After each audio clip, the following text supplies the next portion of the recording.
Saudara-saudaraku yang dikasihi Tuhan, hari ini dalam Injil Yesus mengutarakan maksud dan niat hatinya agar para pengikutnya sungguh-sungguh melibatkan Yesus dalam kehidupan sehari-hari. Seperti kebutuhan dasar manusia yakni pangan atau makan, maka kerinduan untuk hidup bersama Yesus mesti menjadi kebutuhan dasar setiap pengikutnya. Maka secara perumpamaan dan juga harfiah, Yesus mengatakan bahwa dirinya adalah makanan dan minuman yang hendaknya dinikmati oleh kaum beriman. Tentu bagi orang-orang Yahudi yang saat itu tidak memahami makna di balik daging darah yang mesti dimakan dan minum, melihat dan mendengar apa yang dikehendaki Yesus sebagai sesuatu yang mengerikan. Karena bagaimana mungkin manusia diajak untuk memakan sesama manusia.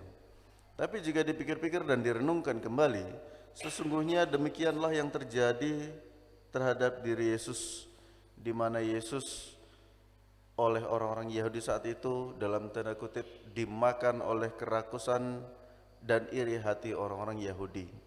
Maka pada perkembangan gereja, Yesus dinikmati bukan sebagai seorang saingan, tetapi seorang yang sungguh-sungguh kita nantikan.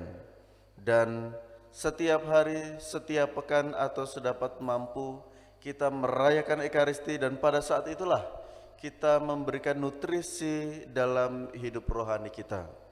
Maka sebagai umat beriman tidak hanya mengaku diri sebagai seorang Katolik di KTP, tetapi juga mesti sungguh-sungguh merindukan Ekaristi sebagai suatu hal yang mendasar. Sebab menurut Katekismus Gereja Katolik, perayaan Ekaristi adalah dasar dan puncak hidup Kristiani. Maka setiap umat beriman mesti melihat Ekaristi sebagai suatu kebutuhan, bukan suatu waktu luang yang dicari-cari.